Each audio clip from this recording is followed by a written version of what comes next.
Esoterica and Nonsense, a podcast where we discuss myths, legends, folktales, fairy tales, supernatural phenomenon, and religions from around the world. I am your host, Annabelle, and today we will be discussing the mystical, incredible, ancient olive. Before there was bread and wine, there was the olive, bitter and ancient, pressed into oil and legend. This fruit has nourished gods, crowned kings, and sealed sacred covenants. Today we dive deep into the soul of the olive tree, following her roots through myth, ritual, and sacred story. Olives, baby. Part of why I wanted to talk about olives today is because Palestine is still being obliterated. There is a genocide happening. It is an active genocide that is being televised around the world for over 2 years. Actually, I guess coming up to 2 years.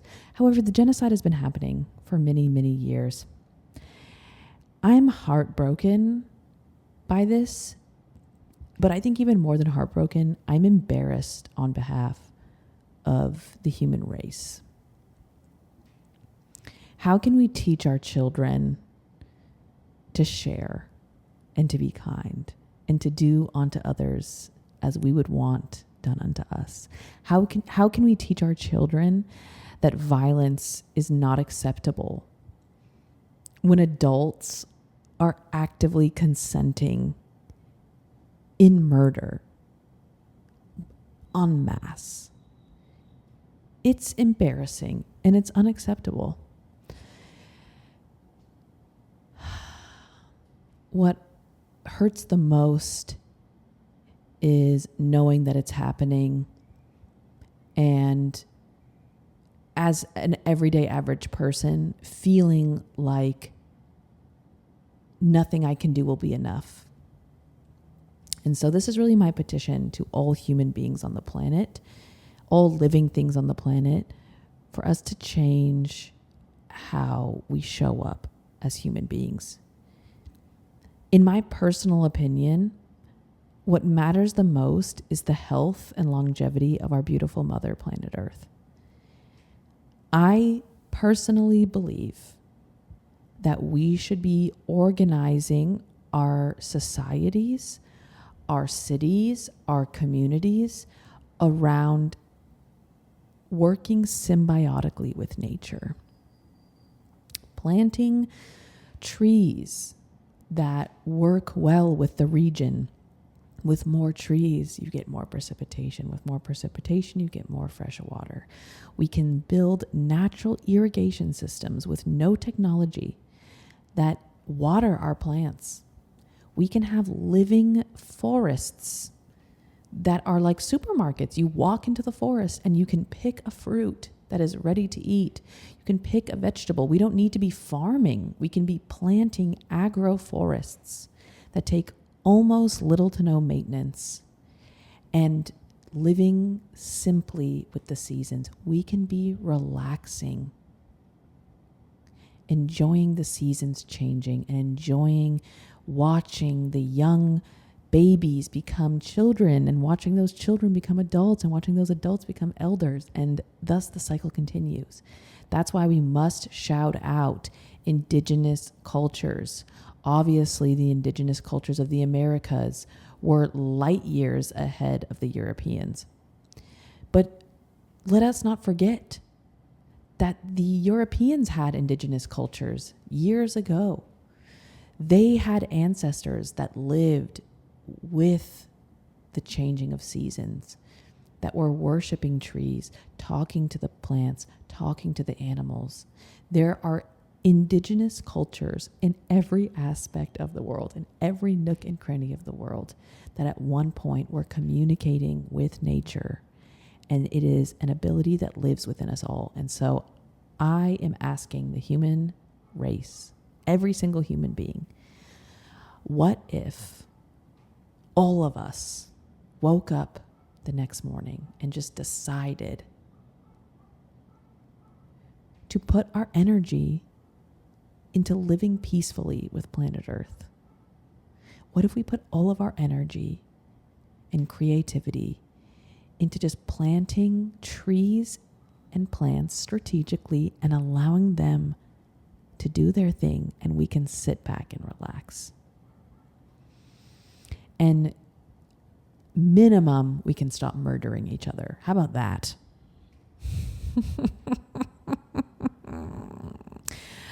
Also, if you're new here, I want to be very clear that I am not pro-murder for anyone. No one, genocide is never okay. I don't care who it is that is being killed.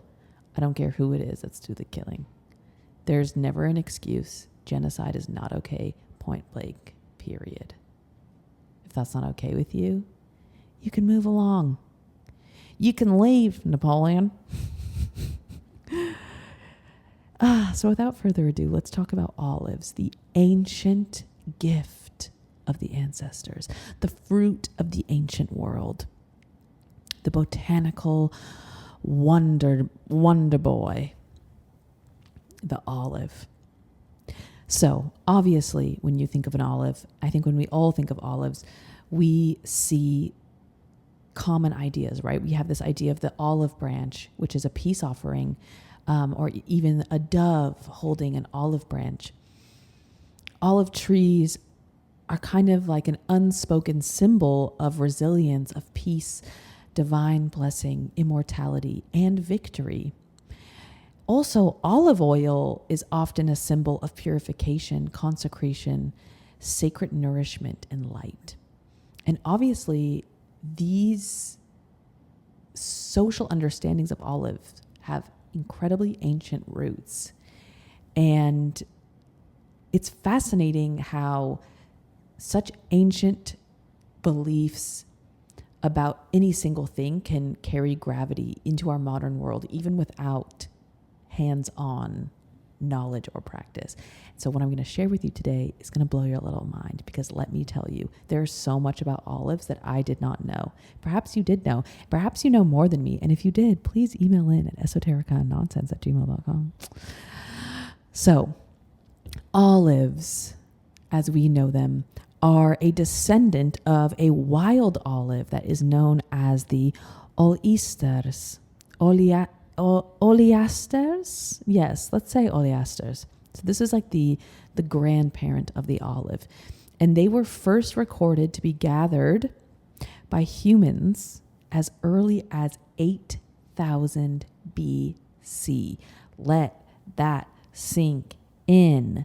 As early as 8,000 BCE. And in my experience, if the historians say that, add an extra 10,000 years. But let's just go with that. 8,000 BCE. That is 10,000 years ago, because right now it is the year 2025. Let's just say it started in 8,000 BCE. That is 10,000 years ago. That is a long time ago. And surprise, surprise, they were first cultivated around the Eastern Mediterranean. Just kidding. It's not a surprise. Most likely, the grandparent of the olive comes from modern-day Turkey, Syria, Lebanon, and the beautiful Palestine. We love you, Palestine. Bless you. So, most likely, the domestication of olives began in the Levant, which is modern-day Syria and Palestine, and this would have happened around the year 6,000 up to around 4,500 BCE. So we're still talking 8,000 years ago. This is a long time ago. This is full-on domestication, planting, breeding for qualities they liked. This is 8,000 years ago. By the year 3000 BCE, the Minoans in Crete had established a booming olive industry. So let that sink in. Crete, which is an island, also one of the most iconic places of the labyrinth. The Minoans were the same people who had that famous labyrinth. If you have not listened to the labyrinth episode, go back to episode 1. It's fantastic. Labyrinths are my favorite. They had a booming olive industry 5,000 years ago. Olive cultivation was one of the earliest large-scale agricultural enterprises on the planet, alongside grain and grapes. Olives are a pillar of the Mediterranean triad, being grain, grapes, and olives. Olives are the fruit of the ancestors. And of course, with that comes so many beautiful tidbits, pieces, beliefs, worship. And that is why we're really here today, as you all know. We're not a boy podcast that talks about money and power. We're a girly femme podcast that talks about esotericism and nonsense. Okay, so, of course, olives are now a booming industry in the ancient world, specifically the Eastern Mediterranean. It's spreading quickly. Other parts of the Mediterranean and the world are now getting a taste for olives. But with that comes a spiritual value, an economic value that were intertwined, much like most things in the ancient world. Spirituality, mysticism, esotericism was a part of daily life. So with that also held an economic power. Olive oil was not just a food or an oil. It was considered to be a medicine. It was used for lamps. It gave light. It was perfume. It was used as a sacred anointing fluid. It was used as a currency. Ancient peoples used olive oil for lighting lamps, not only in their homes, but in temples. They used it for lubricating their tools and machines. They used it for cooking and preserving their food. They used it for skincare and for treating wounds. And they used it for ritual purification and anointing priests, kings, and the dead. Olives and olive oil were a piece of their life, their livelihood, their bodies, and their spiritual belief. Where there was oil, there was civilization. So, as time is moving, right? So now we're in the Bronze Age. We're in the year 3000 BCE. Olive oil has become one of the most traded goods in the Mediterranean world. It is a part of daily life. And just as a reminder, the Bronze Age is from around 3000 to 1200 BCE. Okay, this is like 5,000 years ago that the Bronze Age is starting. The Mediterranean is eating olives, using olive oils. It is a part of everyday life. The major olive oil producing centers are Crete, the Minoans, aka Labyrinth people, the Mycenaeans of the modern day Grecian area, Phoenicia, which is now modern day Lebanon, Palestine, Syria, Carthage, which is in North Africa. Egypt was the biggest importer of olives, and Rome, which created vast olive estates in Hispania, North Africa, and Gaul, which would be Spain and France. Fun fact, I just want to throw this out here. I learned a really interesting tidbit the other day that I think is worth noting, especially because I think in the United States, everyone is obsessed with Rome, or maybe I should rephrase that, white men are obsessed with Rome. And I do think for good reason, mostly because the U.S., in my opinion, has kind of modeled their colonization model off of the ancient Romans. But I learned that in ancient Gaul, which is now France, there was a huge population of Celtic people, indigenous people from the British Isles, including Ireland, pieces of Scotland, and some of the other islands around it. Many of them had actually emigrated to Gaul throughout the centuries. And according to this piece of information that I read, there was up to 3 million people in Gaul who had Celtic ancestry.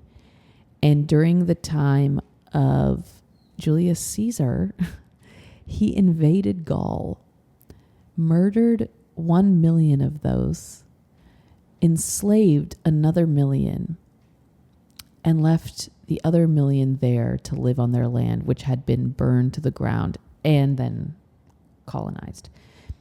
And the reason why I'm bringing this up is because I think that it has been forgotten that colonization has spread like a virus. And one thing that colonization often does, and especially in the modern sense of the term, is that it erases local culture. It seeks to erase local customs, languages, beliefs. I mean, I think the spiritual beliefs are a big part of that. And when I learned this, it blew my mind because, sometimes when I think of France, I think of the Louvre, I think of huge buildings, I think of people with hoity-toity attitudes, I think of Haiti, I think of French Polynesia, I think about all of the things that France has done involving the transatlantic slave trade and colonization. But I don't think about people 5,000 years ago who were enslaved and murdered. And I think it contextualizes this vicious cycle that seems to be repeating itself again and again and again of hurt people becoming the oppressor. How can you conceptualize freedom if you've never seen freedom? And so you think that the king is free.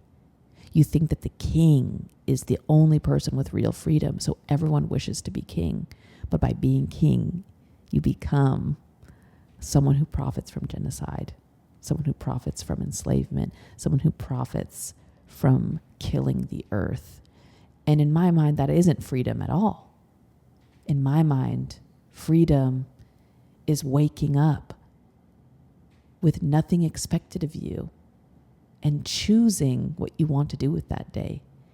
And with real freedom comes the access to explore yourself. Explore yourself multidimensionally. Explore the world multidimensionally. Even if you're just staying in one little place your whole life, you could be staying in one little corner of the forest. But with real freedom, there are endless possibilities. And anyway, I just wanted to bring that up because I do think it's really interesting that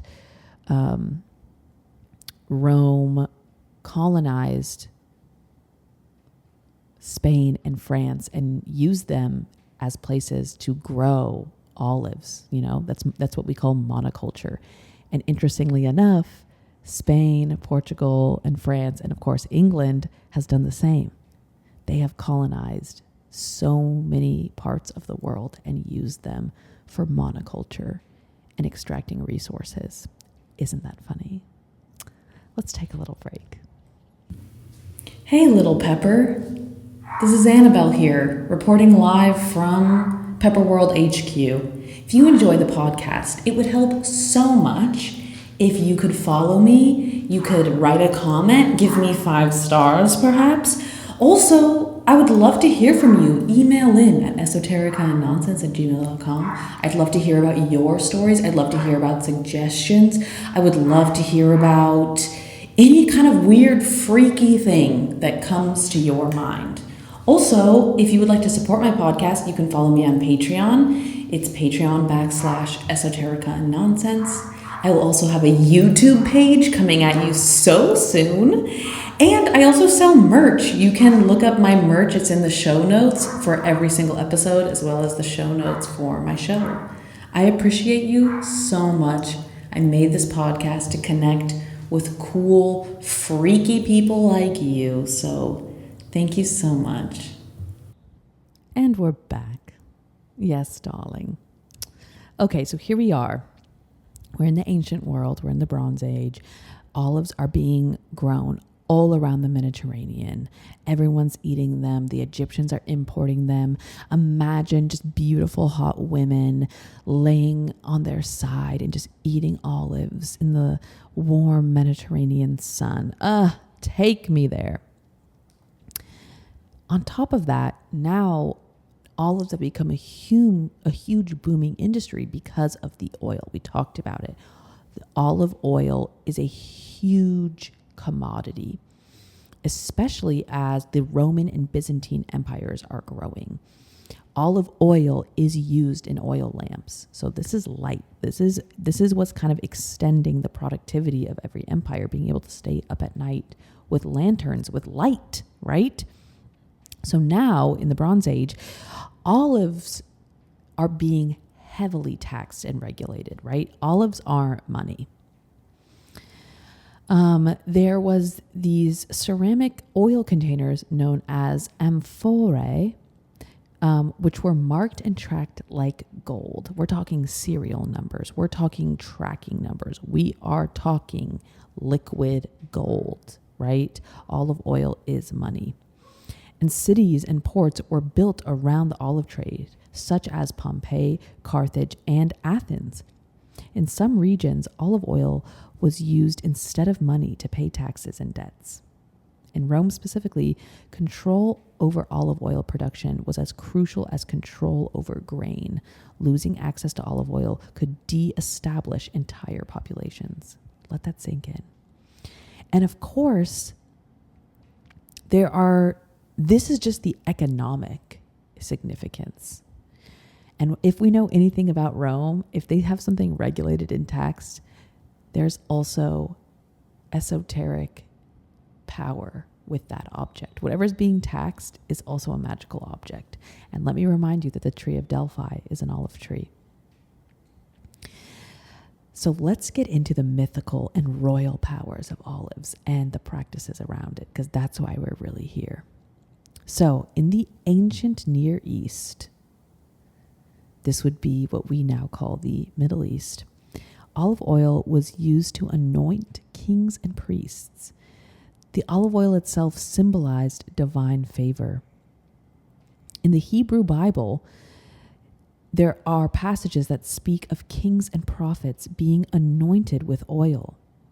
Interestingly, this is actually where the word Messiah comes from. Messiah comes from the Hebrew word Mashiach. I'm probably saying that wrong, but it's in my English brain, this looks like Mashiach. And this word means anointed one, specifically anointed with oil, specifically olive oil. So now you can whip that out at a party. The word Messiah means anointed with olive oil. In Greece, olive wreaths were given to Olympic victors. The I can say this word. I can say it. The Panathenaic Games, in honor of Athena, awarded one of those giant ceramic vessels full of sacred olive oil as a prize. So basically, if you won these games, they were kind of like a small Olympics in Athens, you would win this giant ceramic vat of olive oil, and it would be worth a small fortune. It's like winning a prize, like a $20,000 prize. In Christianity, olive branches and olive oil symbolize peace, light, and divine presence. They are used in sacraments such as baptisms, confirmations, and last rites. So, because of this, olives are kind of center stage in society, right? You're using them to baptize your children. You're using them in ceremonies, and they're also now being controlled by the government and taxed. So in ancient Athens, the original olive tree was said to be a gift of Athena. So Athena allegedly gave an olive tree to the city that became Athens, and it was said to have sprung from the ground during her battle with Poseidon. And so this olive tree was protected by law. Harming it would lead to either exile from the city and very possibly death. Athens' wealth was partially built on olive oil exports, and olive oil supported both local economy and religious diplomacy. In parts of Rome and Carthage in North Africa controlled a huge part of North Africa because of their monopoly on olive oil. After the Punic Wars, Rome claimed Carthage and its groves and created a supply line that helped Rome dominate for centuries. Like, let that sink in. The olive industry was financing Rome. And I just think this is so interesting. There are so many parallels to the sugar industry, the tobacco industry, and the cotton industry, right? European countries colonizing other lands and growing a cash crop and using it to fund whatever they want. And really what they wanted was to spread their empire, to keep colonizing. And how interesting, right? This is the same business model. This is a fucking business model. And it's really bad for the earth, and it's really bad for humanity. I just like, it really does get me going. I'm sorry. Like, we're literally repeating the same cycles again and again. And it's kind of embarrassing, but also fascinating, because why aren't we talking about this? I feel like in school, when I learned about ancient Rome, it was all very like learning about each emperor. You know, we like learn about the emperor and like what he did. But we're not really thinking about the day-to-day life of a regular person. And this is just my opinion, but I think if you actually study the day-to-day life of a person in any given civilization, that is the opportunity to learn so much more.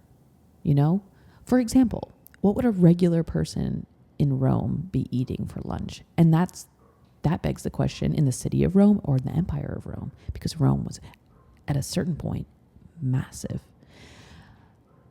But olives are a center point of the culture and economy. And I think it's like a missing link that we don't talk about enough. Rome was being funded by the olive industry and the wine industry. And that, my friend, that is huge. Okay, so moving on.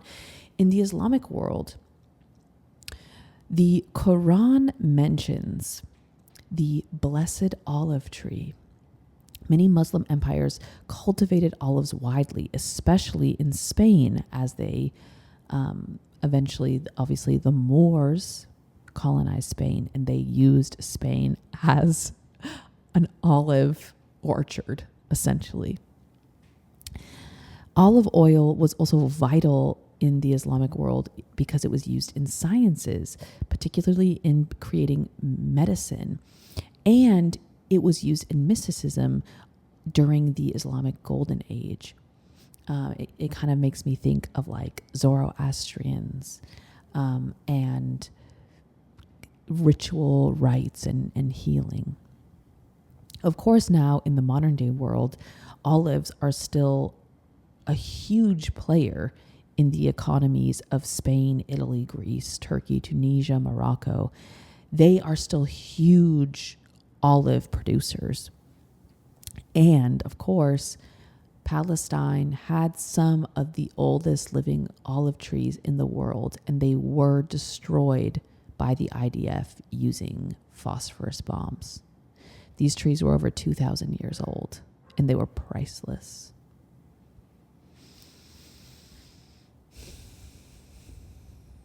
I just want that to sink in for you. Of course, to this day, olive oil is still seen as a luxury good and a sacred offering. We all know about virgin, extra virgin standards echoing really the ancient world and old purity rituals.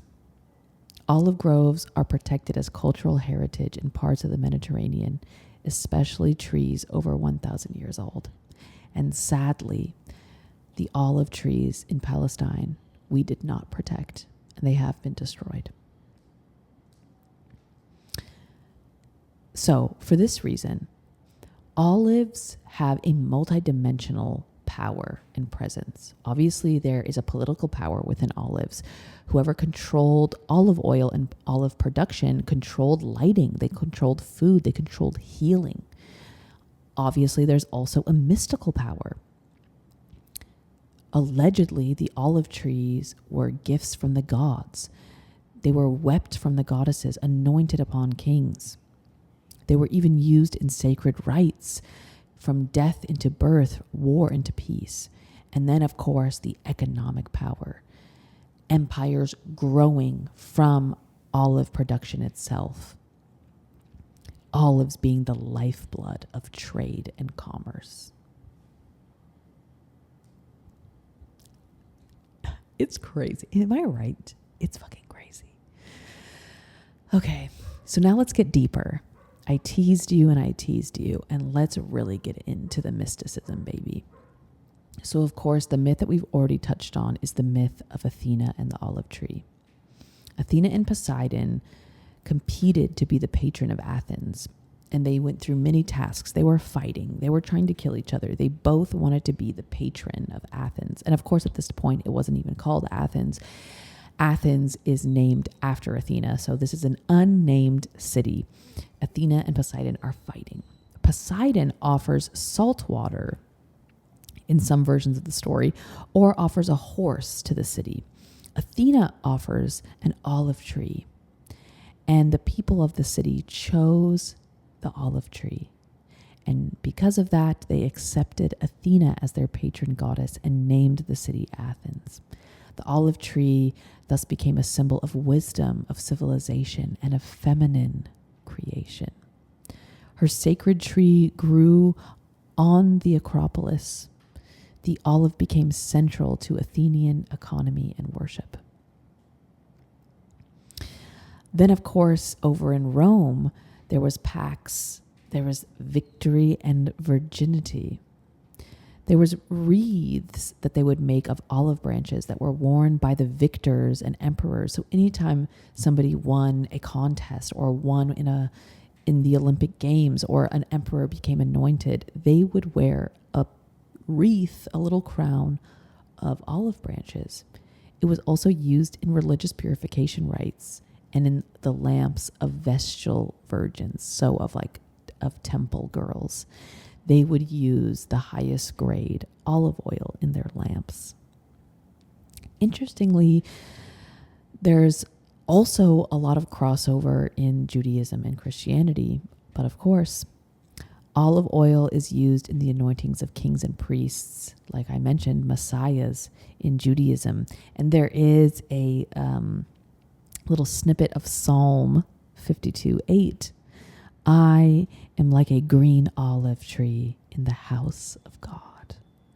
And of course, in Christianity, olive branches are seen as the sign of peace and reconciliation, because on Noah's Ark, a dove leaves his ship and returns with the leaf of an olive. And that is literally where we get this symbol of the dove carrying the olive branch. It comes from the Bible with Noah. Also, Jesus himself prayed under an olive tree in the Garden of Gethsemane. I don't really know how to say that. Gethsemane. Interestingly, this word Gethsemane means olive press. Think about that. So Jesus was literally in a place that was called olive press. So it was most likely a huge olive oil producer, most likely in Palestine, and he prayed under an olive tree. This could very possibly be the olive grove that was recently destroyed in Palestine. That's 2,000 years old. Jesus was there praying under those trees. Let that sink in, bitch. Olive oil was also used in sacraments, baptisms, confirmations. Olives were a part of the ancient world. And of course, they are mentioned in the Quran as well. The Quran references that the, quote, blessed olive tree as a cosmic symbol of divine light, lit from the oil of a blessed olive tree, neither of the east nor of the west. The olive tree is considered sacred. It represents guidance, nourishment, and light. The Prophet Muhammad said, "Eat olive oil and anoint yourselves with it, for it is from a blessed tree." Literally, I could cry. I could cry. It's so beautiful. Also, its influence, of course, spread all throughout the ancient world. In parts of the Western Mediterranean and the Balkans, olive branches hung on doors and on baby cradles to ward off the evil eye. In Crete, brides would circle an olive tree before the wedding. In parts of Spain and southern Italy, folk healers used olive oil in diagnostic rituals. They would use oil drops to scry and detect curses. If you don't know, scrying is when you look at a surface and kind of go into a trance state. So you can look at a mirror or the surface of water. So they would use oil to scry with. They would also use olive oil for anointing bodies to break hexes or to invoke protection. In the Sufi and Gnostic traditions, olive oil is used in meditative rituals. It is seen as a carrier of subtle divine intelligence. It's just so magical. And I think we forget this. I really think that we forget this. Even in parts of the ancient world that were fully colonized, there was still so much more interaction with the world around them, specifically with things like plants and animals. They are magic. They're alive. And I think about over the course of the last 2,000 years, how societies have become almost like wage prisons, and that everyday people aren't really engaging in ceremony. They aren't engaging in plants and animals, unless they are a part of a working religion. And even still, it seems that the meaning behind these things have been lost. And I don't think it's a coincidence. I obviously think it's a symptom of colonization. I'm just really sad by it. I'm really sad. Plants are magical, and I talk to plants, and I love plants. And plants have changed my life. Specifically smoking weed. When I started smoking weed, it changed my life because I forgot that I could talk to plants. And when I started getting stoned in high school, I started talking to plants again. And if you listen, they talk to you. They know so much, and they're so kind, and they're so special. And I have a longing to live in a world where we together communicate with plants and communicate with nature. I wish that I was raised in a society where my elders were anointing me with magical oils, and my elders were teaching me about the secrets of the plant world and teaching me how to communicate with them. I wish I lived in a society like that. Let's take a quick break. Planet Earth can be a terrifying place sometimes. Why is that? Because of humanity. Human beings. However, I would like to remind you that planet Earth is a beautiful planet, and a big reason why is because of plants. Plants are amazing. Plants are so magical. Plants are the original OG life force on this planet. Plants can heal us, and plants necessitate our health. This is your reminder. Maybe you should plant a plant this year. If you're worried about plants, maybe you can have a succulent, like an agave. Agaves are amazing because it's almost impossible to kill agaves. And you can use them on your skin. You can use them if you have a sunburn. You can use them for moisturization. You can actually drink the pulp if you ever have a cold. Plants are incredible. The list goes on. You already know. But research some plants. Plant a house? No. Plant a plant within your house. Maybe plant a tree outside of your house. If everyone on Earth planted a tree today, that would be almost 8 billion more trees. Let's do this as a team, baby. And we're back, darling. Okay, let's talk about some really cute magical aspects, some deities, and some folk tales about olives, because I feel like this has been so much academic info, and we're all here for the stories. So some honorable mentions before we get into our folk tales. Obviously, we talked about Athena. Athena is an olive goddess, but also Demeter and Persephone have some olive crossover.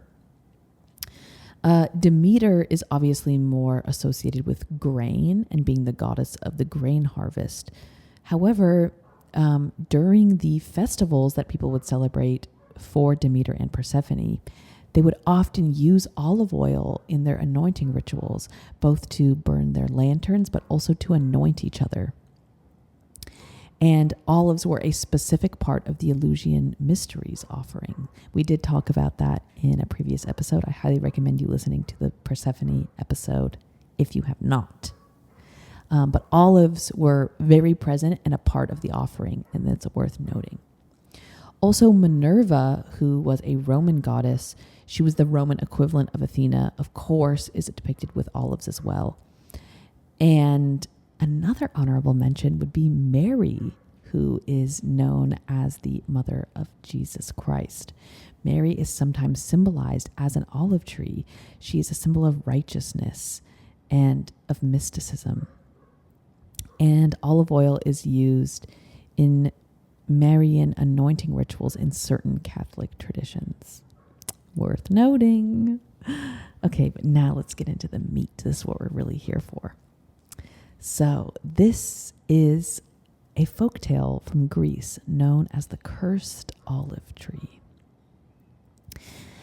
Long ago, in a small village on a sun-soaked island in ancient Greece,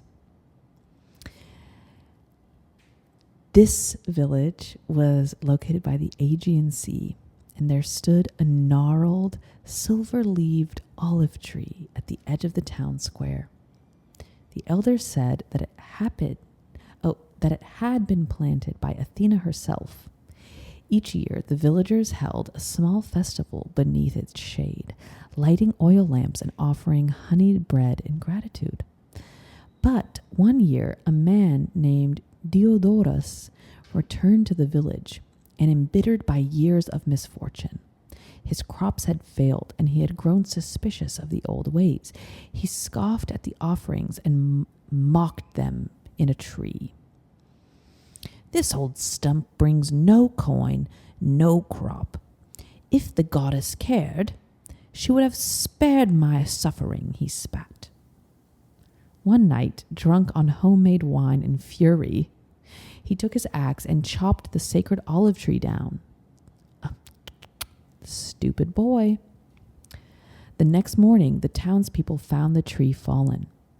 Birds had vanished from the square. The air felt hollow. Diodorus laughed, and he said, "Now we can plant something useful." But the curse was already at work. This fucking idiot. That spring, his fields bore no grain. His goats fell ill. Rain refused to fall over his land while his neighbors thrived. Yeah, bitch, that's right. Each night he dreamed of a woman in a bronze helmet, her gray eyes watching him in silence. Disappointment heavy in her gaze. Oh my God, that's so cunty. She's literally visiting him in his dreams and just giving him the stare of shame. Ugh. Yes, this fucking idiot. Jesus. Like, if there's an ancient tree, be nice to it, you fucking loser.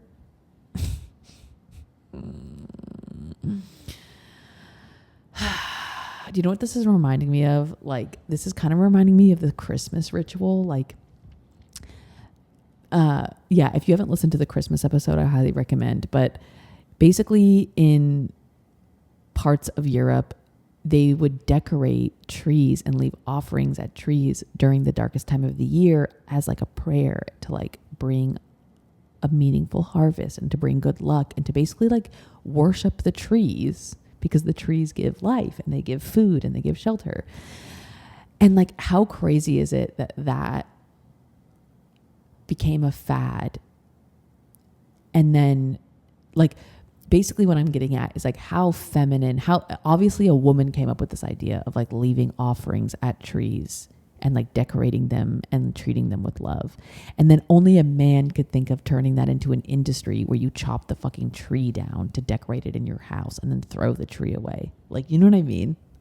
It's like, tell me a man did it without telling me a man did it. Like the modern Christmas tree industry. And that's what this is reminding me of. This like fucking idiot guy is like, oh, this beautiful sacred ancient tree in my village, it's not making me money, I'm gonna just cut it down because it's useless to me. Like, you fucking idiot. Meanwhile, this goddess is just disgusted with him in his dreams. I'm living for this story. Have modern men learned? No.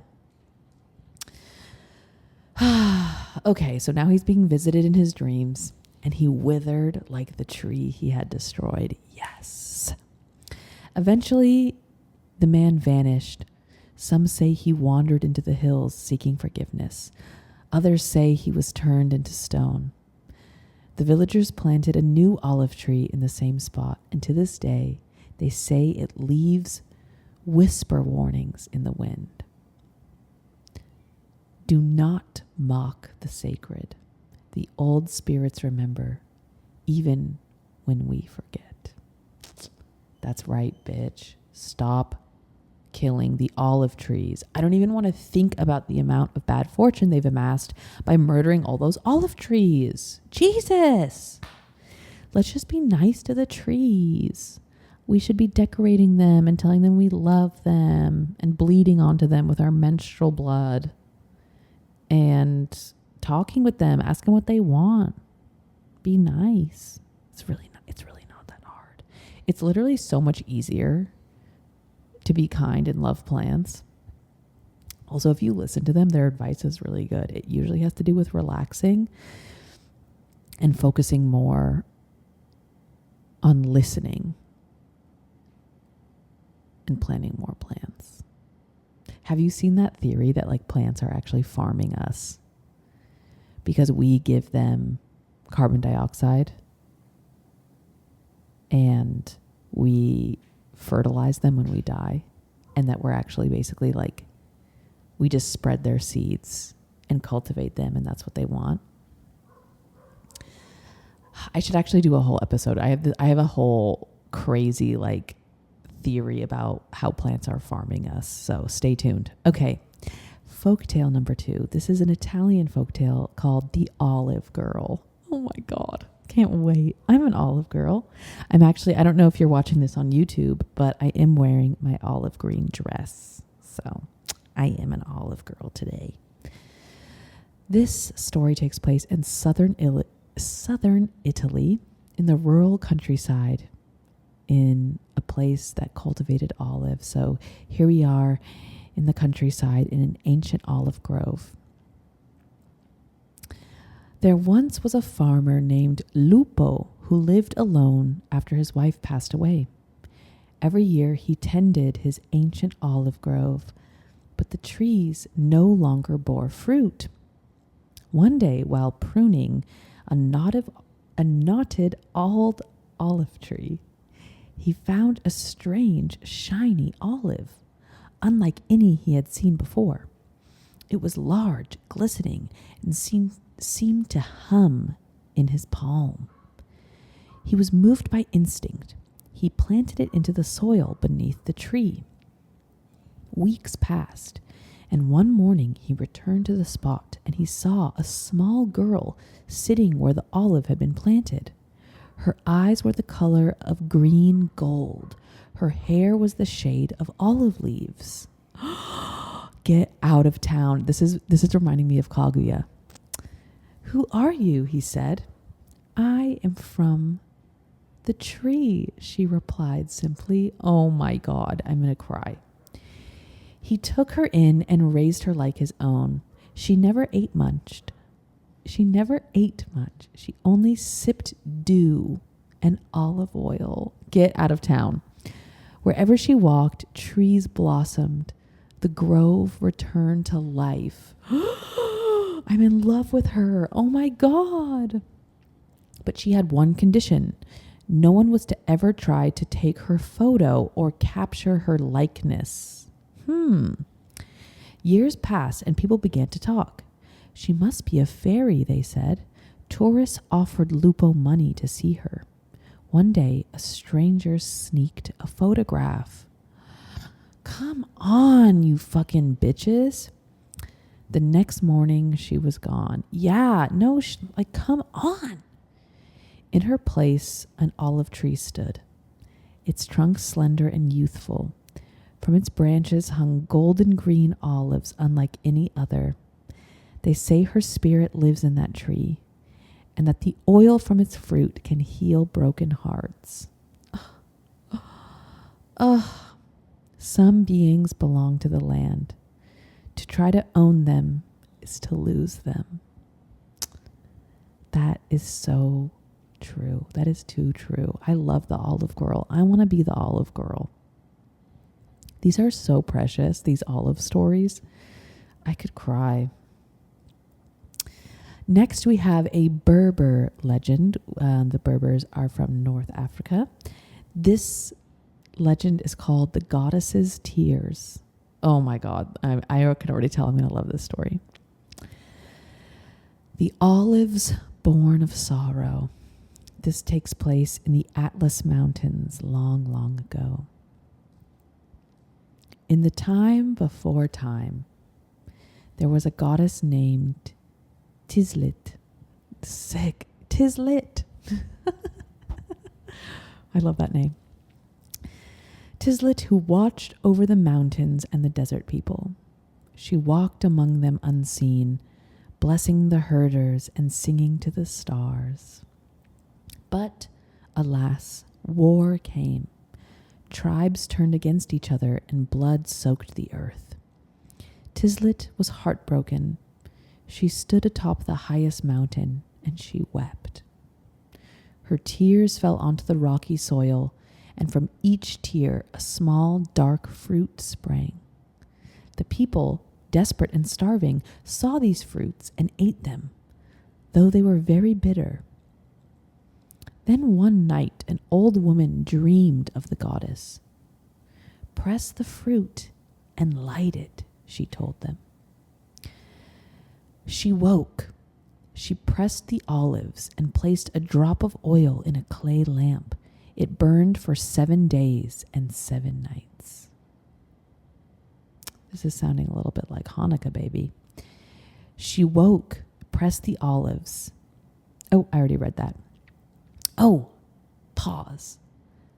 Some people believe that in the Hanukkah myth, olive oil was used, and I just want to bring that up. Okay, carry on.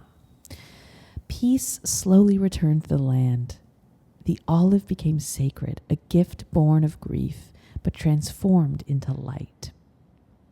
Today, Berber women still sing songs to Tizlit during the olive harvest. And some say, if you cry under the olive tree in grief, your tears will never be wasted.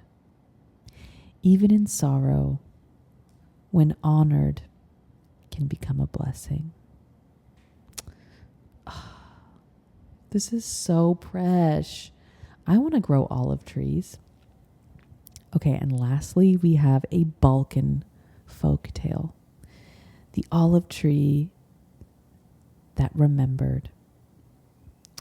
This takes place in Montenegro, in a coastal village.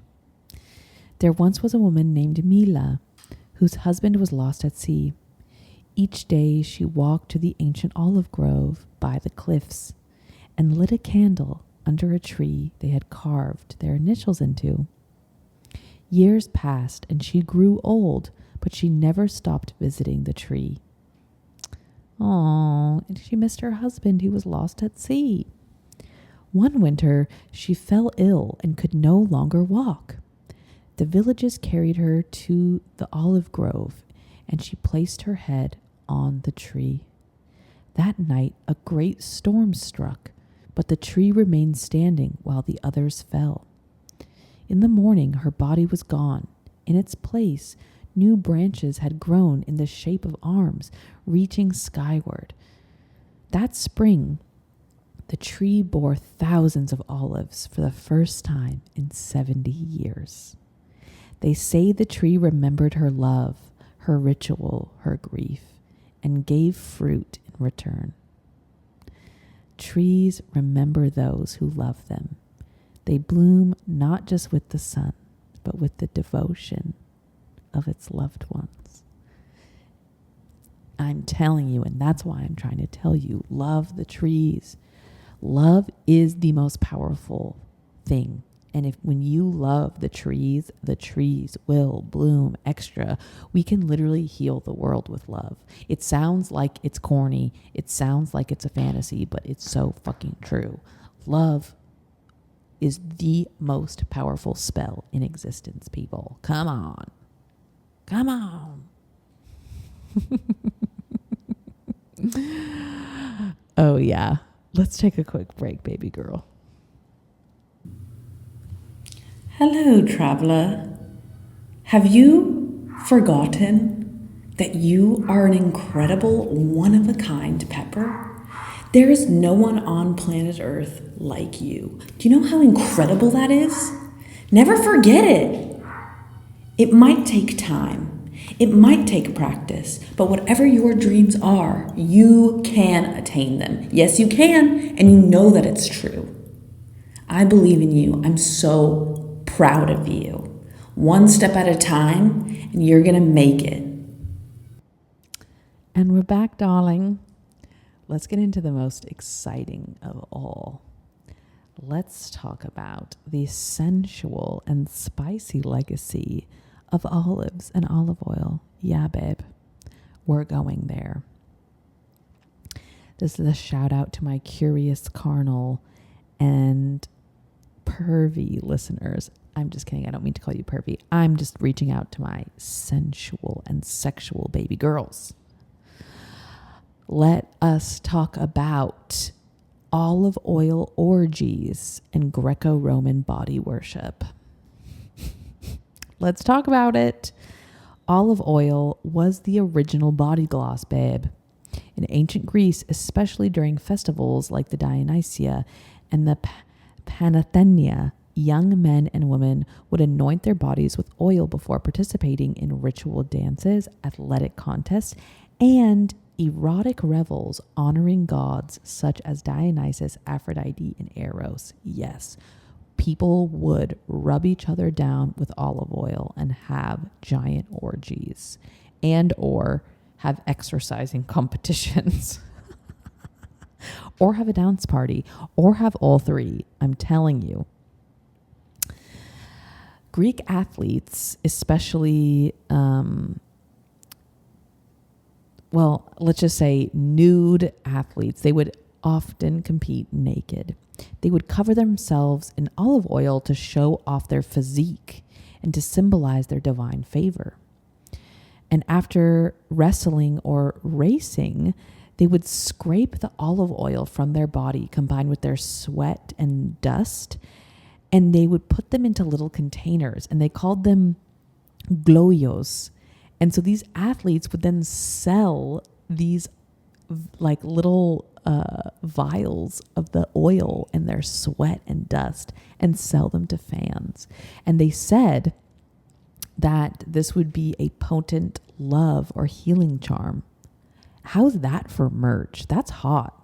That is fucking hot.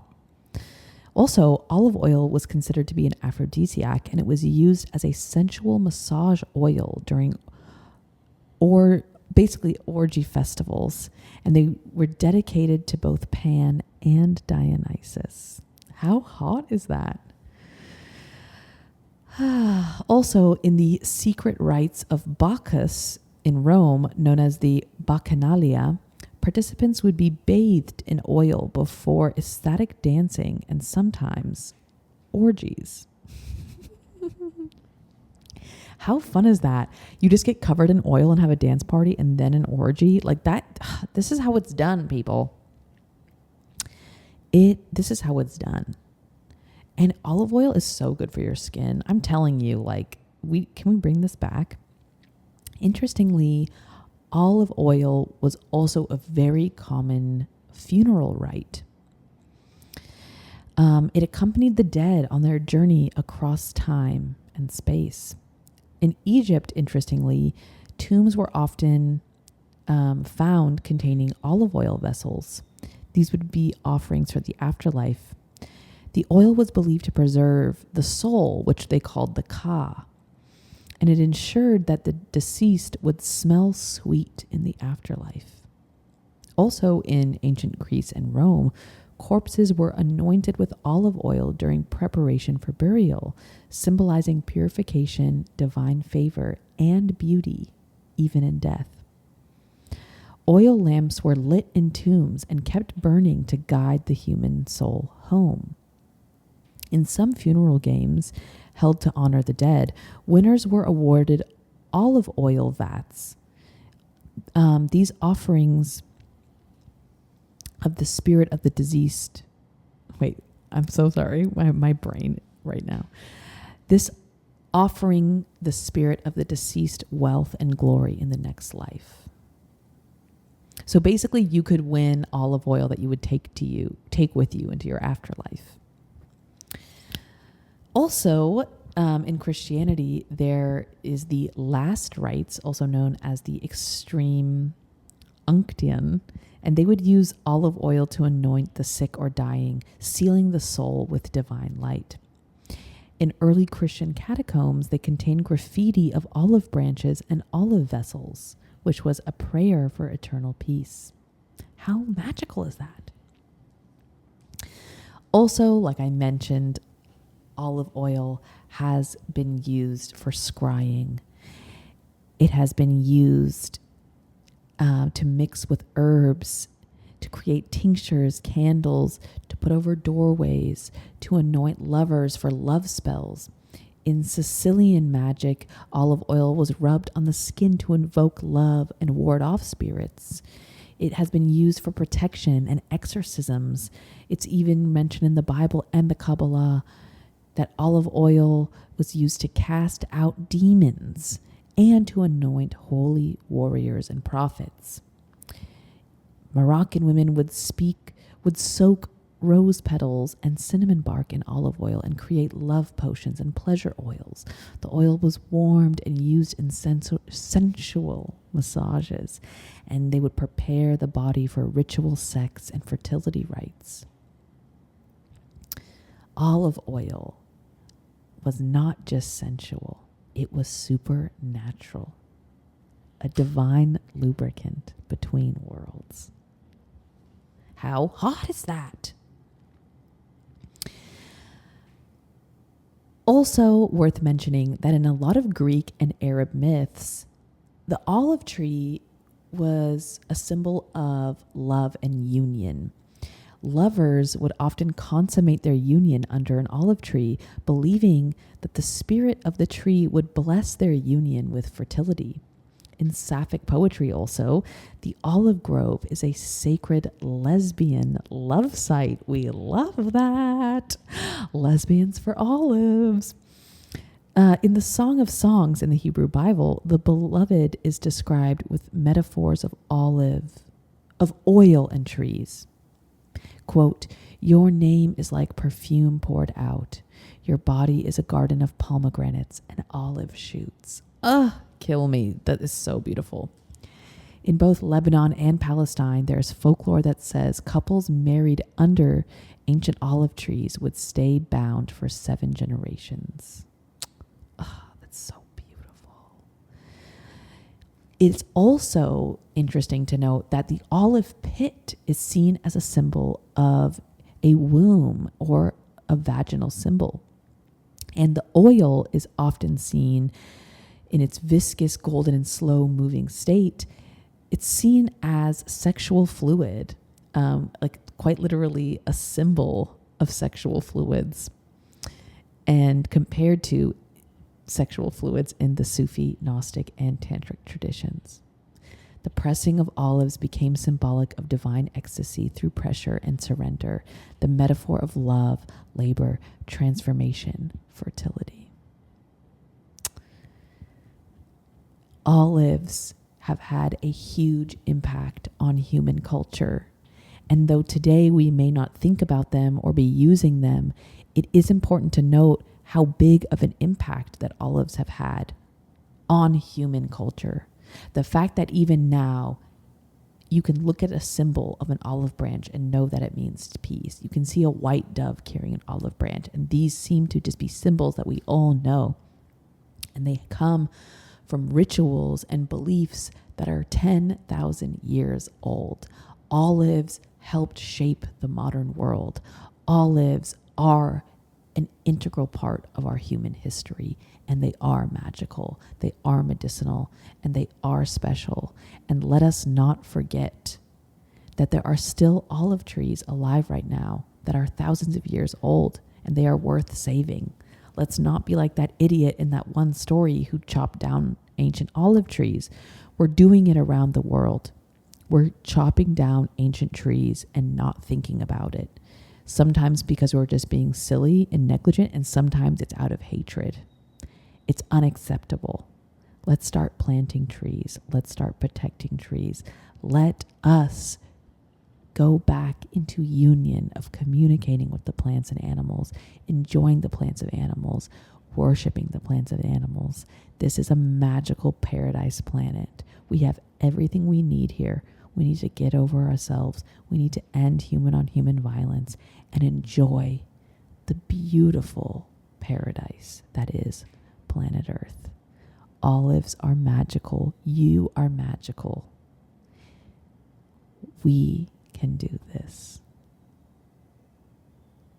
I love you. Thank you so much for listening to the podcast. I deeply, deeply appreciate you. And I'm reminding you, please email in. Send me some stories. Send me some weird stories that you heard as a kid. Tell me about a weird dream you have. Tell me about some weird visions you've had. Tell me about aliens that you saw once. I want to hear it all. I appreciate you. I love you. I adore you. Please take good care of yourself. You are an important asset to planet Earth. We're all here to love and enjoy and grow. Keep up the good work, babe. I'll see you next time. Over and out.